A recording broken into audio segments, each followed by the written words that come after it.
All right, Devosai, good evening, good evening. All right, well, you know what? I'm up for the challenge. All right, Devosai, tonight it's wonderful to be back with everyone. Eshkot Rabbi Richter for giving shiur. So we are picking up tonight in Meretz Hashem on Chaf Ben Aleph 20a at the two dots. Really beautiful Gemara tonight. Amud Yomi. So 28, 4 lines down from the top. Amud Yomi. So Papa said the following to Abaye. Maishna rishonim disrachish lehunisa, umaishna anon delo misrachish lanisa. This is such a profound question. So Papa says to Abaye, why is it that earlier generations were privileged to have miracles done for them, and we don't see miracles? We don't see miracles. I think many of us think about this all the time, right? Because certainly, again, we learn all about the miracles of yesteryear, right? The miracles of past generation. And often we think to ourselves, if only I could see a miracle like that, right? How much stronger my imun would be. Just, by the way, just one word about miracles. Miracles in a nutshell, don't work. Right? That's like the nutshell miracle. Meaning what? The greatest proof of this is you look at our ancestors in Egypt, right? In Egypt, and what happened? They saw miracle after miracle after miracle. They saw plagues. They saw a splitting of the sea. They saw Egypt decimated. They had mun. Can you imagine? By the way, can you imagine food falling at the doorstep for 3.5 million people every single day for 40 years? Forget about anything else. That by itself is dramatic. You would think they saw Har Sinai, they saw God, whatever that means. And yet again, at every single turn, ultimately again they were ready to snap at Moshe, ready to rebel against Chosh Baruch Hu. What's the pshat?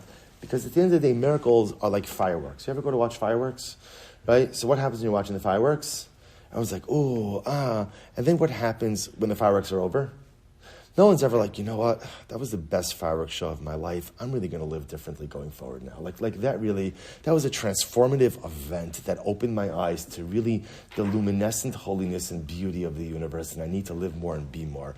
When it's over, it's over. And you get back in your car and whatever, you go back home and resume your life. Miracles are like fireworks. So when they're happening, you ooh and you ah. But the truth is, a real theological growth and real spiritual growth and real connection to HaKadosh Baruch Hu doesn't come through fireworks. It only comes through consistent hard work, through day in and day out. And that was the difference. You see, our ancestors, you want to know that at the end of the day, the challenge of Klal Yisrael, this is why we don't cover any ground. I realize that now, okay? And so the challenge of Klal Yisrael was, if you think about it, they went from 0 to 60 in like no time, right? They went from literally worshiping idolatry to seeing God at the Red Sea. And they didn't earn it. They didn't grow into it. It was just given to them. So it's kind of like the child who grows up with money. So that was the child grows up with money. He or she appreciates nothing, right? They appreciate nothing because everything is just taken for granted. Klal Yisrael, in a certain respect, in spirituality, we're spoon-fed spirituality. When you're spoon-fed spirituality, you don't have to work for it. Nothing really sticks, which is why no matter that they saw everything, any single time they encountered adversity, they fell apart. But nevertheless, miracles are still incredible. So Papa asked Abaye a simple question. Why is it that earlier generations had miracles and we don't have miracles? Why is that? So listen to this. So the Gemara says, Uv'imishum tanuye. Now maybe you'll say, you know what? Maybe in earlier generations, they learned more Torah. The both say, now this is incredible. See, but the Gemara says that's not true, actually. And I'll tell you why. Bishanid Rav Yehuda, right? Rav Yehuda lived earlier than Rav Papa, a couple of generations. In the years of Rav Yehuda, Kulei Tenoye ben Nezikin Haba. In the times of Rav Yehuda, everyone was well versed in the laws of Nezikin. What's Nezikin? Damages, tort law, Baba Kama, right? Bab Metzia, Baba Basra, Sanhedrin. They were well versed in those areas of halacha. But the truth is, that was really it. That was their strong suit, and that was really it. Rav Papa says, Va'anan, Kaima, Masinan, Shisa, Sidri. We're proficient in all 6 orders of the Mishnah. Which Rabbi says is fascinating, because what does it sound like? Now, what does it sound like? What is he saying? What is Rav Papa essentially saying? We learn more Torah than they did. We're more knowledgeable than they are. So it can't be Torah. Furthermore, v'chi hava mati Rabbi Yehuda bo'oktzin ha'isha shekoveshes yerek b'kedera v'amila zeisim shekavsham b'tarfeim tehorin amar havios derav u'shmoa kachazina hacha. Shabbos say furthermore, in the days of Rabbi Yehuda, right? In the old days, they would get to the sugya of uktzin. I will say here, we're not going to really delve into this topic, but these are laws dealing with ritual impurity and food. Right? What type of food, or really the stalks of food, can they contract tuma, not contract tuma? In the days of Rabbi Yehuda, in the old days, when they would get to these topics, they would say, these are complicated topics. Right? These are like things that Abaye and Rava, that Rav and Shmuel would deal with. Va'anan, meanwhile, Rav Papa says, but us, kamasninon be'uktzin tleisar misifta. We have 13 yeshivas that learn uktzin. 13 yeshivas on uktzin. So just want to just understand the profundity of what it is that's unfolding over here. So remember again, what's happening? Rav Papa is asking Abaye, why is it that earlier generations had miracles and we don't? So the almost like the reflexive answer always is, and this has to do in general with a way in which we kind of glorify the past. We always seem to think, just like everybody thinks that like pre-war Europe was just so beautiful and so wonderful and such like the heyday of Yiddishkeit, and we forget about, pogroms, and we forget about, mass ignorance and all different kinds of things like that. But we often think they must have learned more Torah. Supposed to say that's reflexive, right? They were holy, learn more Torah. And meanwhile, the Gemara is saying over here, no, actually, we learn more Torah now. In other words, Rav Papa is saying in our generation, we learn more Torah than they learned. But yet, listen to this, V'ilu Rav Yehuda, ki yavashalev chad masanai, asa mitra. Yeah, listen to this. Rav Yehuda, when there was a drought and they needed rain, as soon as he would take off one shoe. Now, why would he be taking off a shoe? He would start to take off his shoes as a sign of mourning for the lack of rainfall. Right? He wouldn't even get to take off both shoes. The moment he would take off one shoe as a sign of distress, asimitra, it would begin to rain. Incredible. It would begin to rain. Va'anan, Rav Papa says, Anan, kametzarinon nafshei, o mitzavech katzavchinon, v'lestem ashkachban. And Rav Papa says, meanwhile, we fast, we daven, we cry out. Sometimes we're answered, sometimes we're not answered. So first of all, it's just interesting to understand over here when he asks about miracles, what he's actually referring to, right? So in other words, he doesn't really mean miracles like the way we think about it, like the splitting of the sea. What he means is, why is it that earlier generations seem to have been more readily answered by God? Right? Rav Yehuda needed rain. He began to take off a shoe as a sign of distress. It started to rain. Us, we could daven, we could cry out, we could do all these things. Sometimes we get answers, sometimes we don't get. So why were they greater than us? So I will say the answer is actually quite shocking. So Abai responds back to Rav Papa. Amrlei, kamai hava kamasri nafshayu akidushas Hashem. Earlier generations, I will say, in Rabbi Yehuda's generation, earlier generations, they were willing to engage in self-sacrifice for the sake of HaKadosh Baruch Hu. Now the Gemara illustrates this with a story. Anan lo masrinan nafshin akidushas Hashem. We are not willing to be Moser Nefesh. We are not willing to self-sacrifice for HaKadosh Baruch Hu. So we'll see, even before we go on, a Gemara like this is like, it's like jaw-dropping. It's absolutely jaw-dropping that we often think that the metric of spiritual success is the amount of Torah that you learn. And that is simply not true. Learning Torah is a mitzvah. Learning Torah is beautiful. Learning Torah is life-altering. But the amount of Torah you learn is not necessarily the metric of spiritual success. So what is the metric of spiritual success? How much are you willing to sacrifice for your Yiddishkeit? How much are you willing to give up? We'll say the word sacrifice is a very bad word, right? In our society, our goal is to not have to sacrifice anything. Not have to sacrifice anything, right? The goal, what is it? Somebody once told me this. The goal is not to have your cake and eat it too. The goal is to have your cake, eat it too, and then have some more left over for later, right? That's the goal. There should be no need to sacrifice anything. But I will say, sacrifice is part of the human condition. Let me ask you this. If you're not sacrificing something, what does that mean? What does that mean?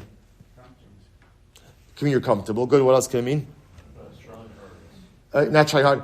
Think about it like this. If you're not sacrificing something, it means you're not making decisions. Right? In other words, anytime you decide on something, right? You decided to come here. You decided to come here. Which means what? You made that decision. Therefore what? You sacrifice something. Nebuch, you sacrifice bedtime. I'm so sorry. Shiur thinks shiur goes until 10. So in other words, every time you make a decision, right? You decided to eat fleischiks tonight for dinner. So again, that means I gave up ice cream. So what's interesting to note is, well, if you're not sacrificing, it means you're living in a world of pariv, which effectively means you're not making decisions. You're not living a decisive, growth-focused life. Otherwise, by definition, you'd be sacrificing something. So it's incredible. So comes along, Rav Papa says, do you know why they were greater than us? Because they weren't scared to sacrifice. They weren't scared to sacrifice. They were just willing to go ahead and do whatever they had to do for the sake of the Ribono Shel Olam. And whatever they had to give up to be able to become the best version of themselves, they were willing to do that. I will say, is that not absolutely amazing? It's not about the amount of Torah. It's not even about the amount of tzedakah, right? It's about something so much more global that everything else falls in. Am I willing to give up things for my Yiddishkeit? Am I willing to make sacrifices for growth as a Jew? Rav Papa says that that's the difference between them and us. They are willing to sacrifice. We're often very unwilling to sacrifice. Incredible. Now the Gemara tells a story, and the story is I think it's a very peculiar illustration of this, but I think it's quite fascinating as well. Ki hadi Rav Adabar Ava. He gives an example of Rav Adabar Ava, who also was a contemporary of Rav Yehuda. Chaz yalahi kusis dahavas levisha karbalta. He saw kusis. Now I will say, remember again, who are the kusim? The kusim are a group of people from a place called Kusa. Hence the name Kusim, right? They were resettled. Kusa is outside of Eretz Yisrael. They were resettled in Eretz Yisrael by Shalmaneser, the king of Ashur, who went ahead and exiled the 10 tribes. He exiled the 10 tribes, and what he did is he brought another. It was a very smart chap. He understood conquered peoples are much less likely to rebel if they're not living on their native soil, right? Keep a conquered nation in their homeland, and they will rebel.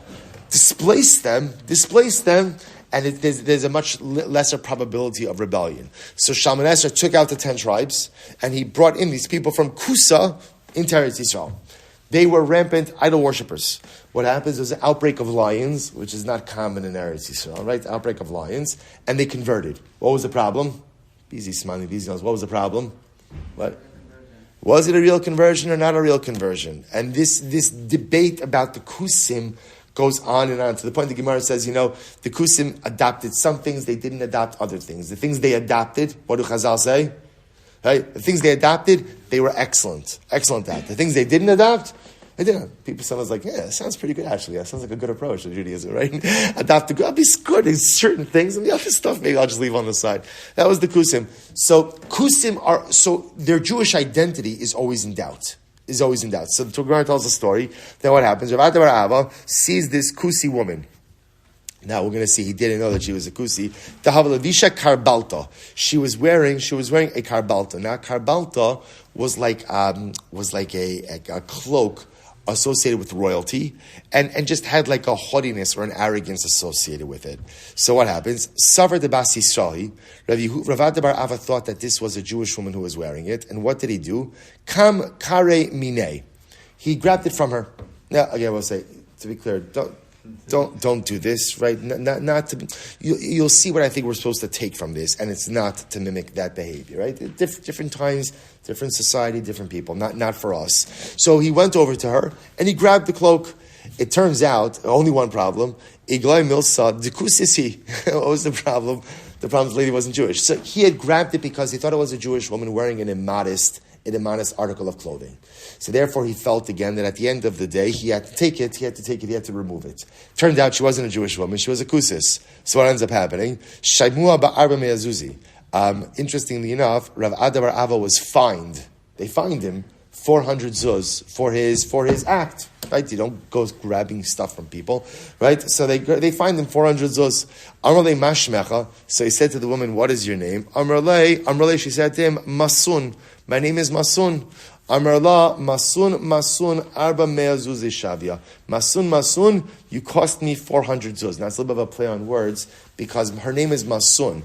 The Hebrew word for 200 is masun with an aleph. So he said, masan, 200, you cost me 400 zuz. So I will say, it's such a strange illustration of what the Gemara tried to say before, right? In other words, it seems to be the Gemara was going so well until we brought down that story. And there's the story just seems like such a, what are we supposed to take from it? So Rabbi say, so just follow the progression here. So remember again, what did the Gemara say? Rav Papa asks Abaye, why is it that earlier generations got miracles and we didn't get miracles? Bottom line answer, earlier generations were Moser Nefesh for HaKadosh Baruch Hu. We're not Moser Nefesh, showing it to self-sacrifice. The Gemara tells the story of Rav Ada bar Ava. I will say, what is the point of the story of Rav Ada bar Ava? What was Rav Ada bar Ava doing? What was he attempting to do? What? More than just a risk, he was taking an unequivocal stand for something that was right. Right? There are norms, there's modesty, there's the way the Jew conducts themselves, and then there's inappropriateness. He was taking a stand against that which he felt was wrong, and he wasn't equivocating on it. Or in other words, what wasn't he? He wasn't politically correct. In other words, what's fascinating, I think with the Gemara, and again, not to condone, the Gemara is not condoning the behavior. I think the Gemara is trying to give us an example. That what does it mean to be Moser Nefesh for HaKadosh Baruch Hu? I will say, if you think about it, what's one of the greatest challenges we have in contemporary society? One of the greatest is the lines of truth and fiction are blurred. Right? In today's day and age, what's truth? Well, it depends, right? You have your truth, I have my truth. Right? In other words, and that if I identify the truth like this, then it's identified like that. You identify it like this, that's the fundamental decay of everything. In other words, there is a